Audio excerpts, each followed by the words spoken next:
What's up guys, welcome back to my channel, Willy Kun Channel. Dan hari ini gue akan melanjutkan lagi segmen cerita seram, dimana hari ini yang bakal gue bahas adalah kisah urban legend. Nah buat kalian yang belum tahu urban legend itu apa, itu adalah kisah-kisah misteri yang berkembang di masyarakat dan sudah ada sejak zaman dahulu. Kalau kalian yang kelahiran tahun 90-an atau anak tahun 90 ya, pasti kan sering mendengar kisah-kisah yang bakal gue bawakan kepada kalian. Contohnya kayak Terowongan Casablanca lah, habis itu Hantu Jeruk Purut. Nah itu bakal gue bahas hari ini guys. Nah sebelum gue ngebahas itu semua, jangan lupa untuk selalu support channel ini dengan cara klik tombol subscribe-nya. Dan jangan lupa juga setelah kalian menonton video ini, untuk share video ini ke teman-teman kalian ya guys. So langsung aja kita akan mulai cerita seram. Let's go!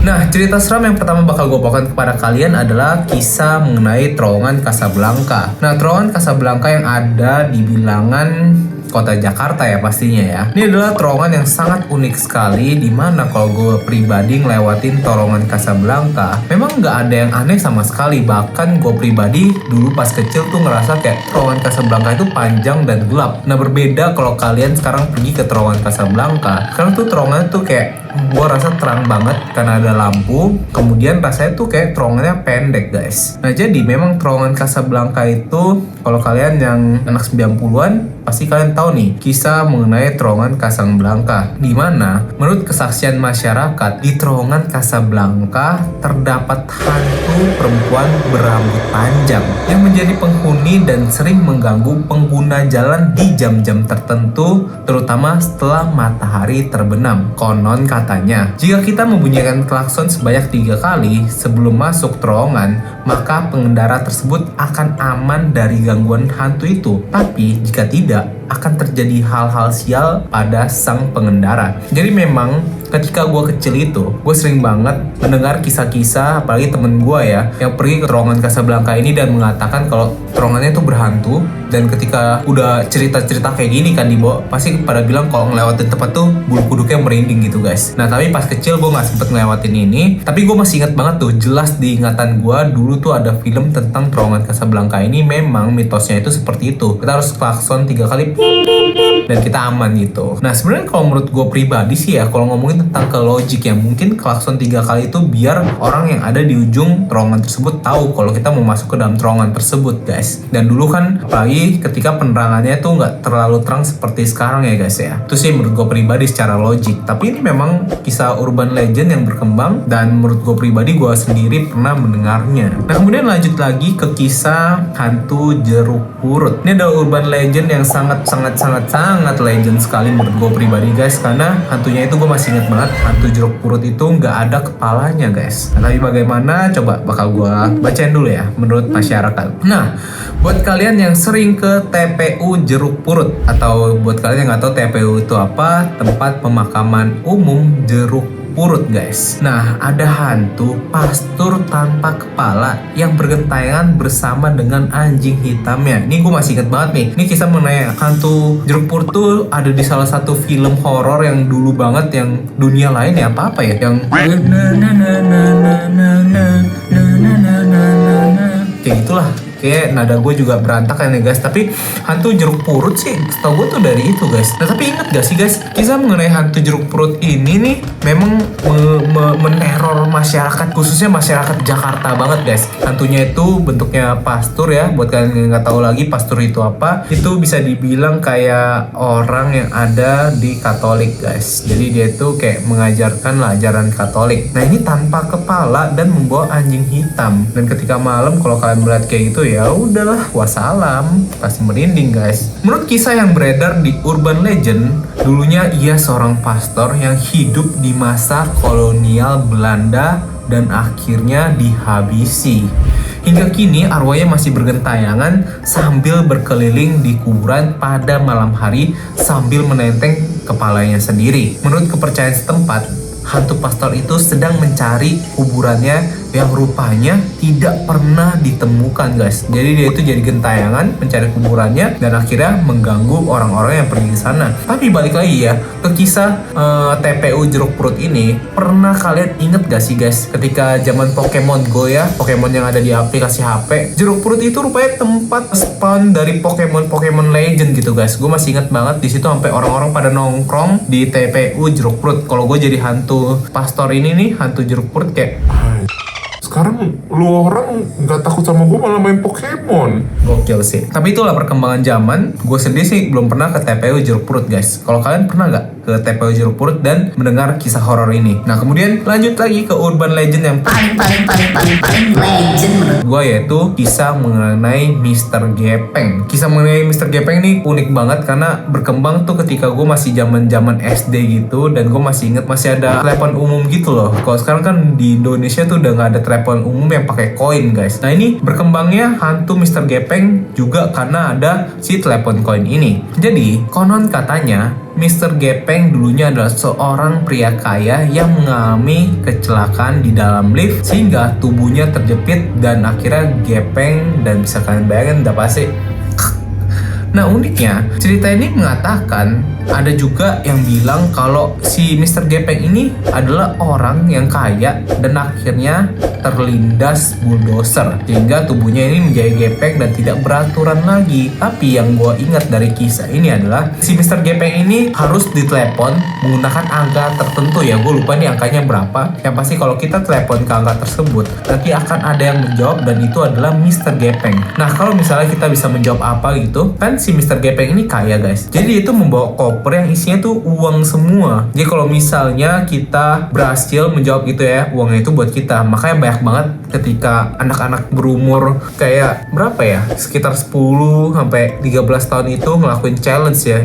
Dulu udah ada challenge saja. Jadi challenge untuk menelepon si Mr. Gepeng ini. Udah kita telepon, rupanya bener guys. Sumpah bener. Di ujung telepon itu ada yang menjawab dan ini buat merinding banget sih. Gue gak pernah telepon sendirian, tapi gue pernah telepon bareng temen-temen gue, dan gue sendiri menyaksikan ya viralnya hantu Mr. Gepeng ini. Bener-bener ada yang ngangkat dan itu asli sih, sumpah bikin merinding. Sampai sekarang gue nggak tahu bagaimana itu bisa terjadi karena unik gitu hal-hal seperti ini. Nah coba pernah nggak kalian juga telepon si hantu Mr. Gepeng ini? Kemudian next lagi lanjut ke urban legend kolor hijau. Nah buat kalian yang bukan anak 90-an ya, balik lagi ya, bukan anak 90-an mungkin mendengar kata kolor hijau apa maksudnya underwear warna hijau gitu, bukan guys. Jadi kolor hijau ini adalah makhluk yang tubuhnya itu hijau. Kemudian dulu ya gue inget banget kalau orang-orang bilang sih bentuk kepalanya itu kepala babi, tapi yang paling ciri khasnya adalah kolor yang dia gunakan yaitu kolor berwarna hijau. Ini jadi kisahnya tuh viral sekitar tahun 2003. Kisah ini bermula dari adanya kasus yang wanita di wig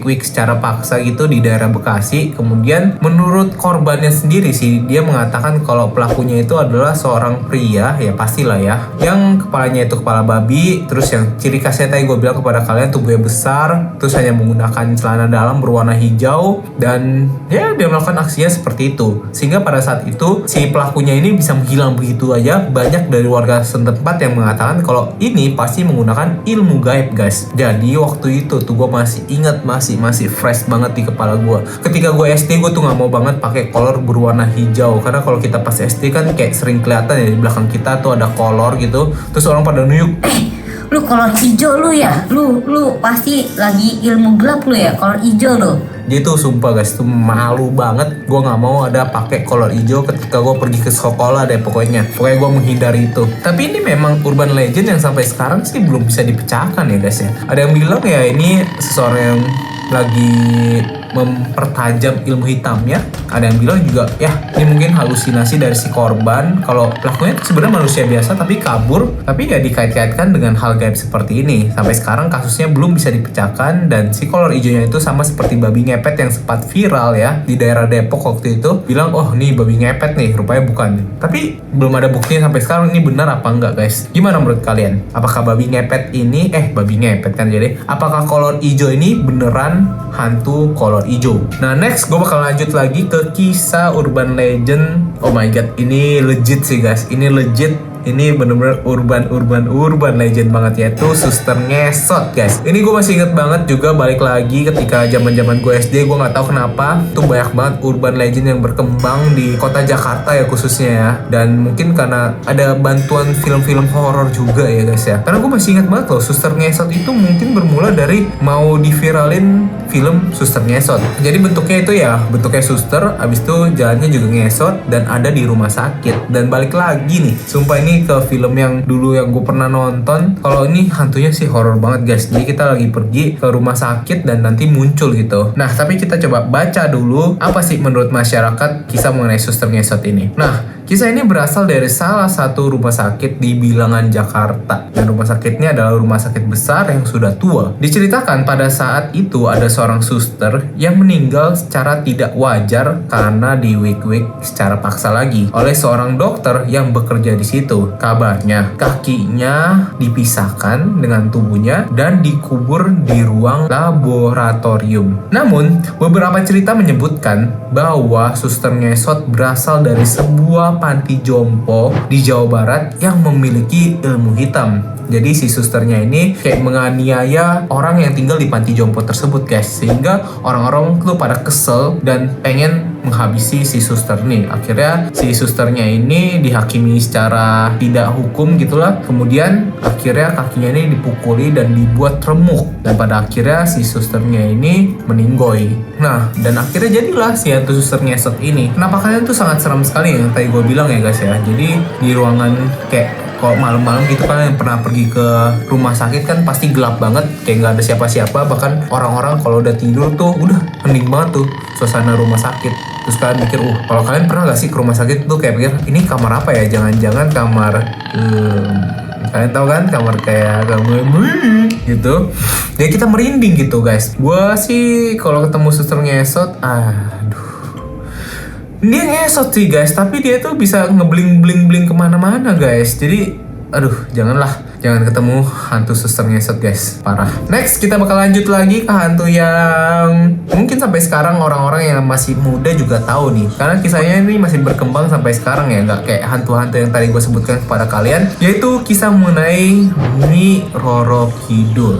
Nah, Nyi Roro Kidul ini adalah penguasa pantai selatan. Nah, ini kisahnya masih kental banget sampai sekarang dan menjadi sebuah adat dan budaya untuk orang yang tinggal di pesisir pantai selatan.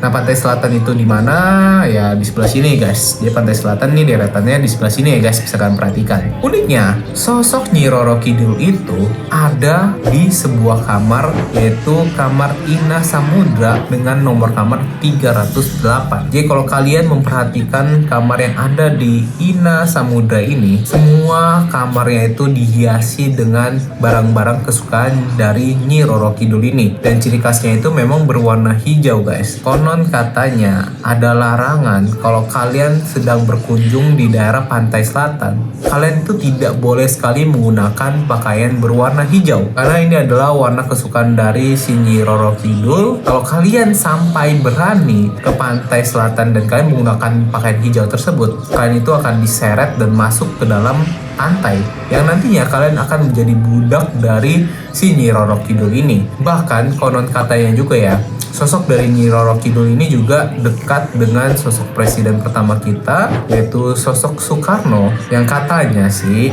dia itu mempunyai hubungan yang hubungan kalian tahulah untuk mendapatkan kekuasaannya. Jadi sosok ini adalah sosok yang sangat beredar dan sangat banyak kisahnya, dan katanya juga sampai sekarang ya di kamar 308 pada malam tertentu akan dilakukan ritual, karena si Nyi Roro Kidul itu juga akan berdiam di dalam kamar tersebut. Nah, ini sih kisah yang gua tahu dan memang berkembang sampai sekarang. Tapi menurut kalian gimana? Oh iya, gue lupa satu kisah lagi yang dulu katanya akan terjadi tsunami besar. Ini juga diramalkan oleh sosok Nyi Roro Kidul ini. Jadi kalau misalnya ada kayak bencana alam, khususnya bencana tsunami gitu, sosok dari Nyi Roro Kidul ini bisa kayak ngasih tahu kita terlebih dahulu gitu deh, orang-orang pintar yang disampaikan oleh Nyi Roro Kidul. Tapi itu sih kisah yang berkembang ya guys. Gue nggak tahu kebenarannya benar atau tidak. Gimana menurut kalian? Apakah benar sosok-sosok yang tadi gue ceritakan kepada kalian itu benar apa adanya, atau kalian kalian di sini bahkan pernah melihat sosok tersebut, pernah bertemu, atau kalian juga pernah mendapatkan cerita dari urban